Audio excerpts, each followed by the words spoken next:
Hello friends, अस्सलाम वालेकुम friends. आज हम आपको आर्टिकल्स के बारे में बताएंगे। आज हम सीखेंगे कि आर्टिकल्स कौन कौन से होते हैं और हम इसमें कंफ्यूज हो जाते हैं। तो इसमें कंफ्यूज होने की कोई ज़रूरत नहीं है दोस्तों, मैं आपको बिल्कुल इजी तरीके से सिखाऊंगा। चलिए स्टार्ट करते हैं। सबसे पहले आर्टिकल को दो हिस्सों में तकसीम किया गया है। एक होते हैं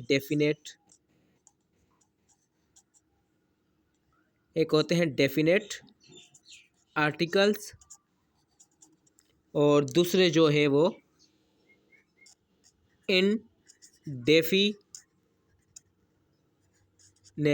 आर्टिकल माने जाते हैं। अब ये तो आपने भी देखा होगा कि हम ऐसी ऐसी चीज़ों के जब भी हम सेंटेंस वगैरह पढ़ते हैं तो उसमें दा का ज़िक्र जो है वो लाजमी आता है। ये दा क्या है, और दूसरा है एन और ए, ये तीनों आर्टिकल कहलाते हैं। लेकिन इन तीनों को अलग अलग वैरायटीज़ के अंदर रखा गया है। अब हमें इसमें से पता चलेगा कैसे कि द इनडेफिनेट आर्टिकल है या डेफिनेट आर्टिकल है। तो हम इसको देखेंगे। सबसे पहले हम द की बात करें तो ये जो द है इसको कहते हैं डेफिनेट आर्टिकल, और ये किसी चीज़ को क्लियर बताने के लिए इस्तेमाल किया जाता है। जैसे द सन, यानी ये सूरज को क्लियर बता रहा है। द स्काई, द सी, यूँ कह लें कि हम इसको समंदरों के लिए, मुल्कों के लिए, आसमानों के लिए, किताबों के लिए स्पेसिफ़िक जो बिल्कुल क्लियर हो उसके लिए हम जो है वो दा इस्तेमाल करते हैं।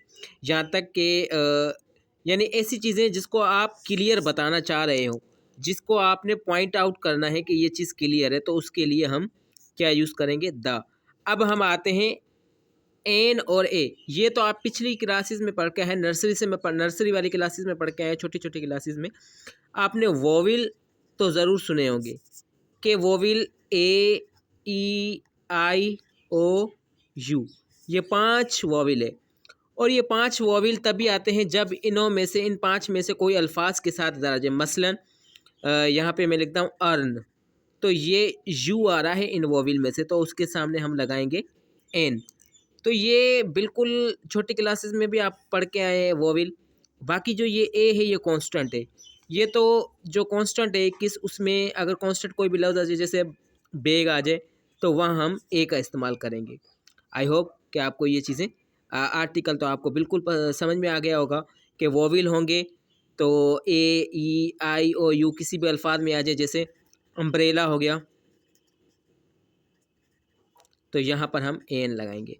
अच्छा, काफ़ी कबार ऐसे भी अल्फाज होते हैं जैसे यूनिवर्सिटी, यूनिवर्स, तो यहाँ पर यूनिवर्स का जो यू आ रहा है ये यूनी, देखिए मैं आपको बता रहा हूँ यूनी, यहाँ पे साउंड जो है वो किसी और का लग रहा है, तो इसीलिए हम वहाँ पर ए इस्तेमाल करेंगे। काफ़ी ऐसे बहुत सारे जैसे और है, HOURS, और, तो वहाँ पर भी हम जो है वो ए का इस्तेमाल करेंगे। आई होप कि आपको ये समझ आया होगा। शुक्रिया।